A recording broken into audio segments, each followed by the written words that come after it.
सोनेलाल, राखी, राखी का तो पहले जुर्माना लगेगा, हो गया ना? ठीक है सर। अब देखो वर्ब का मतलब क्या होता है? क्रिया। कौन क्रिया? जिससे कुछ करने का बोध हो, जिससे कुछ करने का बोध हो उसको हम क्या कहते हैं? क्रिया।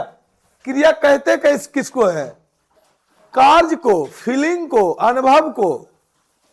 नहीं, the verb is a word, क्रिया वह शब्द है use to express some action, जिसका प्रयोग किया जाता है कार्य में, अनुभव, बोध, चेतना में, स्थिति और अस्तित्व में। It tells us something about the subject in a sentence. ये वाक्यों को कुछ कहता है ना? वाक्यों को कुछ कहता है, कुछ करता है, उसको हम लोग क्या कहते हैं? उसको हम कहते हैं वर्ब, मतलब क्रिया। ध्यान दीजिए, कलम मत चलाना है। उसको क्या कहते हैं?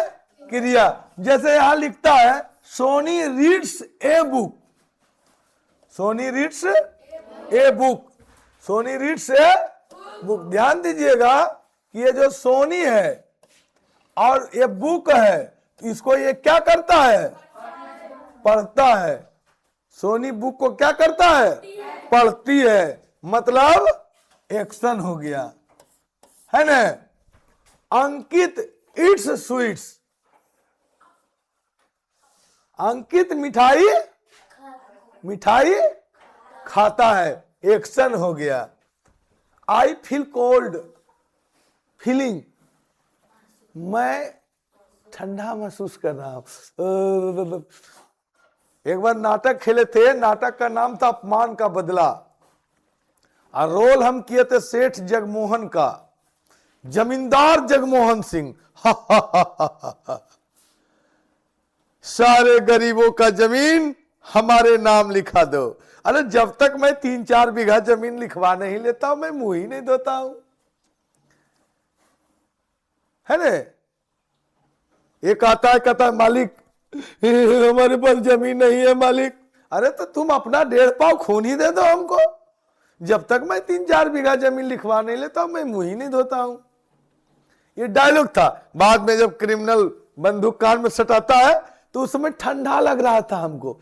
सबसे अंतिम वाला सीन में जमींदार मरता है, जमींदार को मार देता है, पुलिस पकड़ कर ले जाता है उसको, इंसान हो जाता है, कहानी खत्म। तो ठंडा से कांप रहे थे। फीलिंग, एक्सप्रेशन, ठंडा लग रहा है, नहीं लग नहीं रहा है। पिछले साल फरवरी में शादी में गए थे, 4-5 लड़की का झुंड, इतना को ड्रेस पहन ले, समझ गया, शूटर उटर कुछ नहीं, जा रही थी ऐसे। तो हम बोले अरे देखो कितना गरीब लड़की जा रही, बेचारी को दे दो अपना कोट उतार के, चद्दर उधर ओढ़ लो बेटी, ओढ़ लो। बोला गरीब नहीं हूं, शादी में जा रही हूं। तो शादी में जा रही है तो शूटर उटर नहीं पहनेगी, ठंडा लग रहा है, लेकिन शादी में जा रही है तो टोपी चद्दर शूटर कुछ नहीं पहनेगी, गरीब। तो उसको कहते हैं एक्स, क्या कहते हैं? Experience. Dasharath was a great king, existence, है ना? वर्ब किसको कहते हैं? वर्ब किसको कहते हैं? काम करने या होने का बोध हो। अंग्रेजी भाषा में वर्ब को 2 भाग में बांटा गया है। इंग्लिश लैंग्वेज में वर्ब को 2 मेजर क्लासेज में बांटा गया। कितने? 2 भागों में बांटा गया। एक हो गया आपका ये, मतलब मुख्य क्रिया, मुख्य क्रिया किसमें?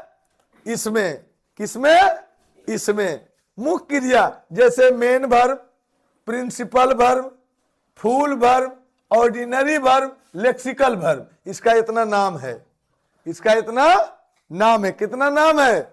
मेन वर्ब, प्रिंसिपल वर्ब, है ना, फूल वर्ब, ऑर्डिनरी वर्ब और लेक्सिकल वर्ब।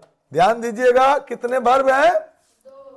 दो भागों में बांटा गया है। और दूसरा एक्सिलरी वर्ब या हेल्पिंग वर्ब, मतलब सहायक क्रिया, माने एक बाप क्रिया एक माई क्रिया, सहायक क्रिया हो गया ना है? छोड़िए ना, बाद में क्लास में देखेंगे। बताइए ना, एक बाप क्रिया या एक माई क्रिया। 10 मिनट पहले आइए ना, क्लास सेट कर दीजिएगा, धीरे धीरे सीख जाएंगे हम भी। टेक्नोलॉजी में हम बहुत पीछे हैं, कोई बात नहीं है, तुम लोग आगे हो जाओ। जैसे आर्यन भैया आगे हो गया टेक्नोलॉजी में, तुम लोग भी टेक्नोलॉजी में आगे हो जाओ। ज्ञान कभी बेकार नहीं जाता है। दो क्रिया है अंग्रेजी लैंग्वेज में, वर्ब को कितने मेजर क्लासेज में बांटा गया है?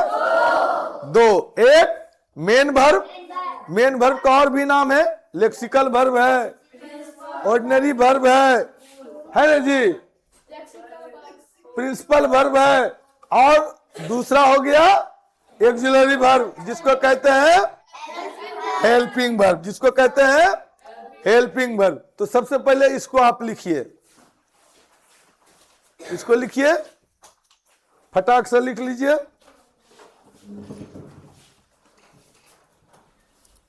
तेजी से लिखना भाई, ठीक है? अब एसएसटी वाला क्लास नहीं ले पाएंगे, इसी में देरी हो गया तो क्या करें।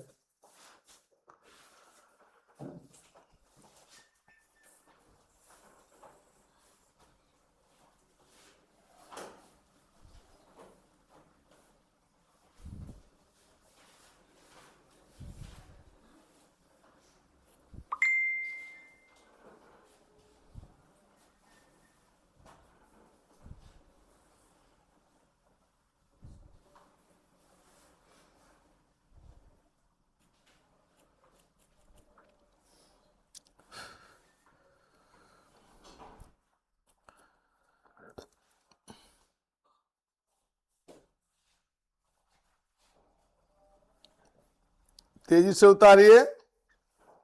The verb is a word used to expression some action, feeling or accidents.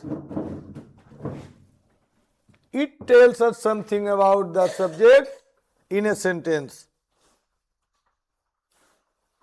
तेजी से उतारिए। हेलो, नमस्कार, प्रणाम।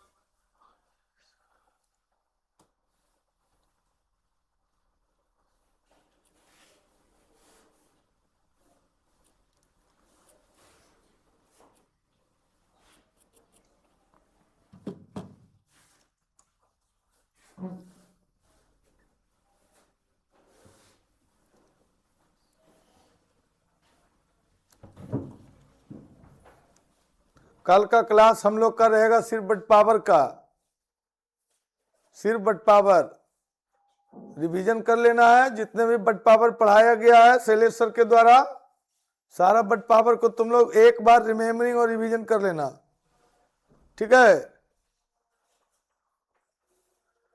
उतर गया? आगे बढ़े।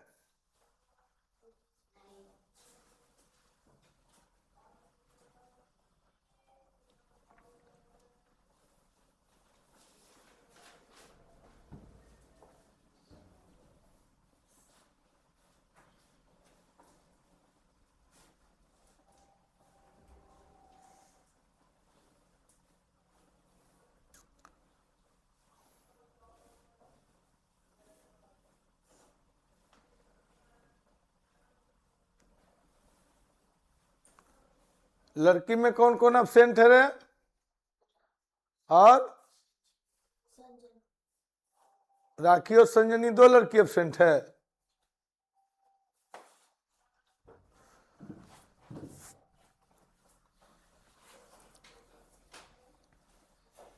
आगे बढ़े, लीजिए।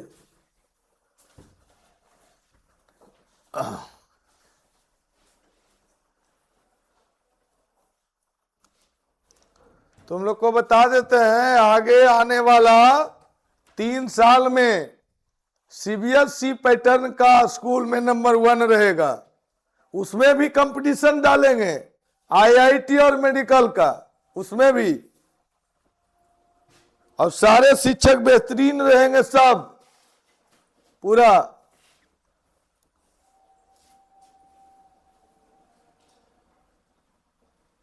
तुम लोग नवोदय निकाल लो, और जो नहीं निकाल पाया उसके लिए आगे मौका मिलेगा।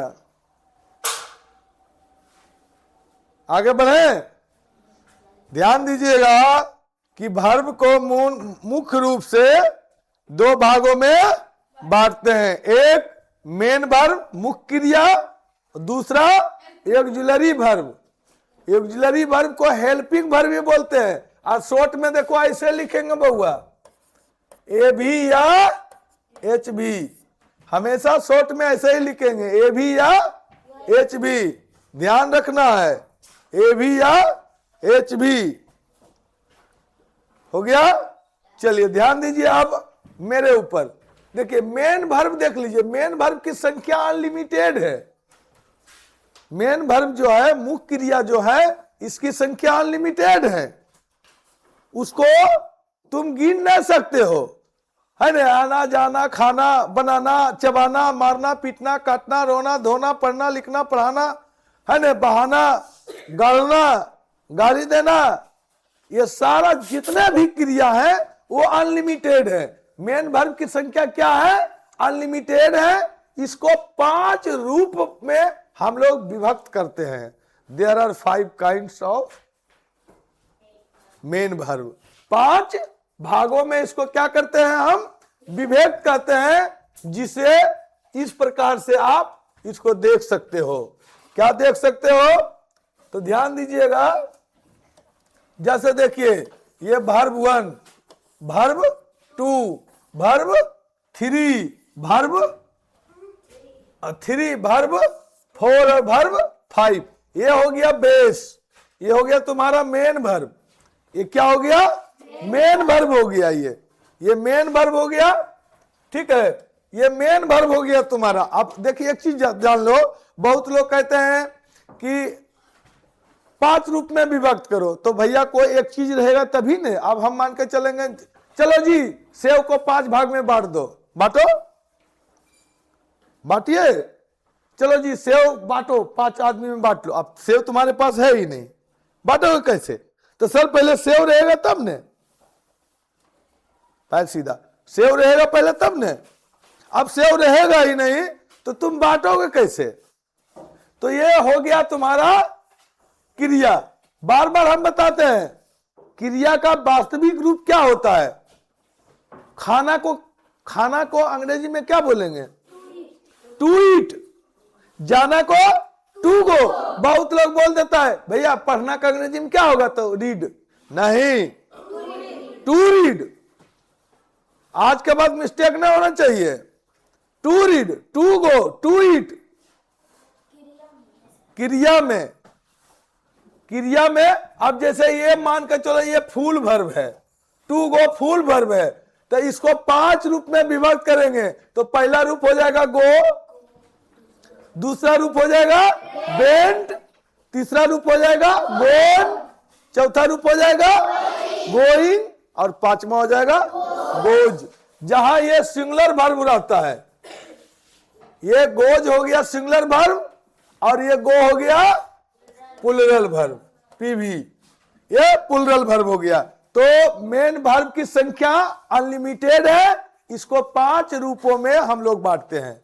कितने रूपों में? 5 रूपों में बांटते हैं।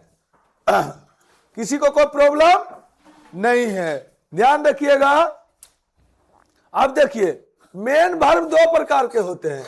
यहां से थोड़ी जटिल समस्या शुरू होगा कि मेन वर्ब को कितने प्रकार होते हैं? 2। वो रूप हो गया, मेन वर्ब को 2 रूप हो गया, और ये टाइप्स है, वो फॉर्म्स है। फॉर्म है, वो रूप हो गया, और ये क्या हो गया? टाइप हो गया। ये 2 टाइप में है ना। There are 2 types of main verb. पहला फिनाइट वर्ब और दूसरा नॉन फिनाइट या इनफिनिट, है ना। नॉन फिनाइट या इनफिनाइट। तो फिनाइट और नॉन फिनाइट वर्ब में बांटते हैं। कितने भागों में? 2 भागों में बांटते हैं। ध्यान दीजिएगा, ये फिनाइट वर्ब है क्या? फिनाइट वर्ब है क्या? फिनाइट का अर्थ होता है लिमिटेड, सीमित, है ना। फिनाइट वर्ब वह है जो सब्जेक्ट के नंबर और पर्सन और टेंस के अनुसार अपने आप को लिमिट कर लेता है, फिनाइट वर्ब। ठीक है, जैसे एग्जांपल देखिए, I am a teacher, subject के अनुसार यहां एम लगा, लेकिन सब्जेक्ट के हिसाब से एम लगा, लेकिन दे आर प्लेयर यहां सब्जेक्ट के हिसाब से ही बदल गया, बदल गया ने। तो अपने आप सब्जेक्ट के अनुसार क्या होता है, कनेक्ट कर लेता है। जैसे यहां देखो, ही के साथ इज लग गया, ही के साथ इज लग गया, तो इसको कहते हैं फिनाइट वर्ब्स। ध्यान दीजिएगा, सेंटेंस में एम, इज और आर फिनाइट वर्ब्स है, क्योंकि ये वर्ब्स अपने सब्जेक्ट के नंबर और पर्सन के साथ लिमिटेड हो जाता है। अब मान के चलो आई है कौन पर्सन, फर्स्ट पर्सन के सिंगुलर नंबर, तो उसके साथ एम लगा, पर्सन के हिसाब से लग गया। यहां है दे, थर्ड पर्सन के प्लूरल नंबर, तो इसके हिसाब से हो गया, अपने आप एडजस्ट कर लिया। अब यहां हम लिखते हैं कि ही इज ए बॉय, वह एक लड़का है।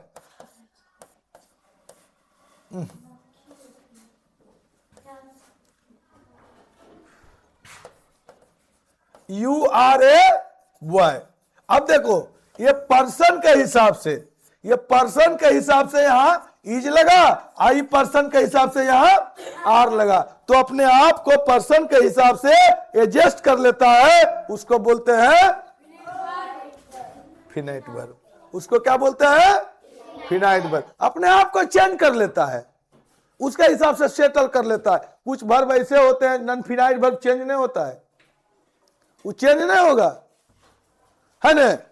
जैसे आई वांट टू गो, हम आगे बताते हैं, आई वांट टू गो। अब ध्यान दीजिएगा, जैसे कुछ सेंटेंस यहां है, he lives in Delhi, I live in Patna, they live in Lucknow. अब ऊपर दिए गए सेंटेंस में लिव एक फिनाइट वर्ब है, क्योंकि यह अपने सब्जेक्ट के नंबर और पर्सन के साथ एग्री करता है, इसलिए सब्जेक्ट ही के साथ इसमें एस जोड़ा गया है, जबकि सब्जेक्ट आई तथा दे के साथ एस नहीं जोड़ा गया। अर्थ वही है, वह दिल्ली में रहता है, मैं पटना में रहता हूं, वे लखनऊ में रहता है। ठीक है, अब ये पर्सन के हिसाब से, इसके हिसाब से इसमें एस जोड़ा नहीं गया है, जबकि यहां थर्ड पर्सन का सिंगुलर नंबर है, इसके साथ एस जोड़ दिया गया है। ये फिनाइट वर्ब है। फिनाइट वर्ब अपने आप को चेंज कर लेता है, किसके हिसाब से? नंबर और पर्सन के हिसाब से। नंबर और पर्सन के हिसाब से अपने आप को क्या कर लेता है? बदल लेता है। उसको क्या कहते हैं? फिनाइट वर्ब कहते हैं। जब हम चुनने के लिए बताएंगे तो एकदम आसान तरीका से चुन लेगा, कहीं कोई प्रॉब्लम नहीं होगा। समझ गया? कोई प्रॉब्लम नहीं होगा। आगे बढ़े, ध्यान दीजिएगा आगे। नॉन फिनाइट का अर्थ होता है जो सीमित नहीं हो, यानी नॉन फिनाइट वर्ब वह है जो अपने सब्जेक्ट के नंबर, पर्सन तथा टेंस के साथ लिमिटेड या रिस्ट्रिकेट नहीं रहता हो, यानी जो अपने सब्जेक्ट के नंबर, पर्सन या टेंस के अनुसार अपने फॉर्म को चेंज नहीं करता हो, नहीं एग्री करता हो, उसको हम नॉन फिनाइट वर्ब कहते हैं। एग्जाम्पल देंगे तो तुरंत समझ जाओगे। जैसे यहां देख लो, ध्यान दो। I want, he wants, they want. ठीक है, हो गया। अब इसके आगे वाला वर्ब देखो। I want to learn English, he wants to learn English, they wants to learn English. ये तीनों में लर्न है, ये तीनों में लर्न है, जबकि यहां सब्जेक्ट आई है, ही है और दे है। ये जो प्रीपोजिशन के बाद जो वर्ब का यूज हुआ है, ये नॉन फिनाइट वर्ब है। ये कौन सा वर्ब है? नॉन फिनाइट वर्ब है। क्यों?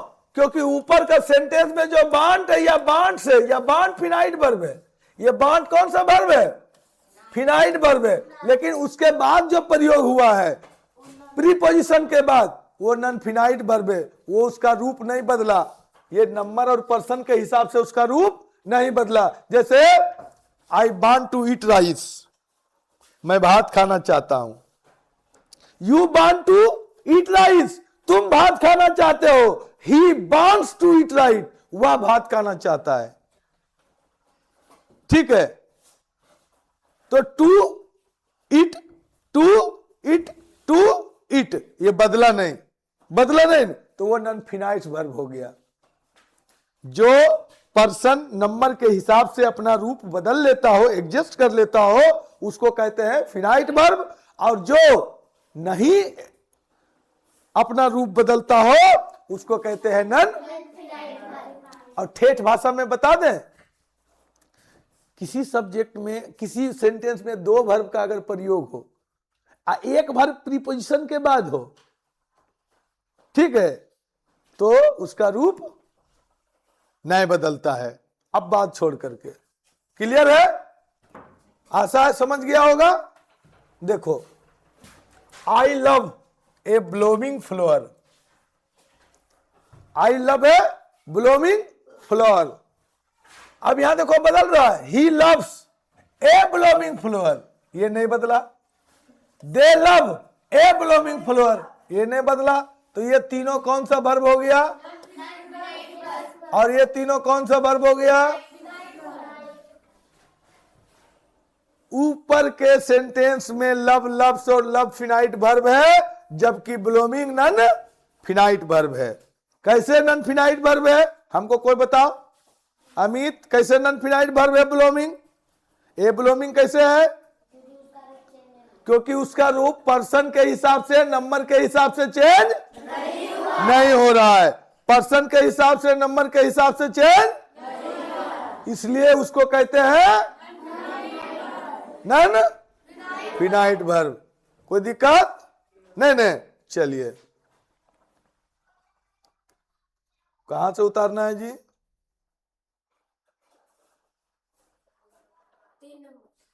चलिए यहां से ना, यहां से ना, चलिए यहां से उतारिए, यहां से उतारिए।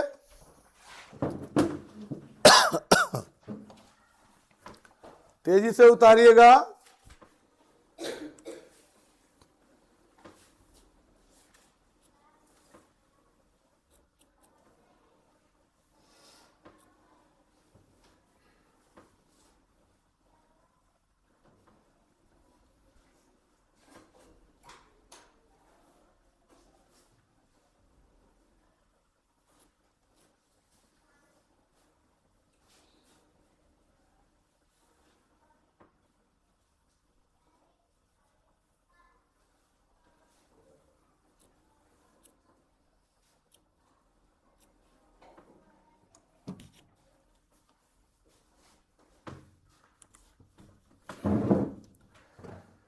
तेजी से उतार ले जाइए।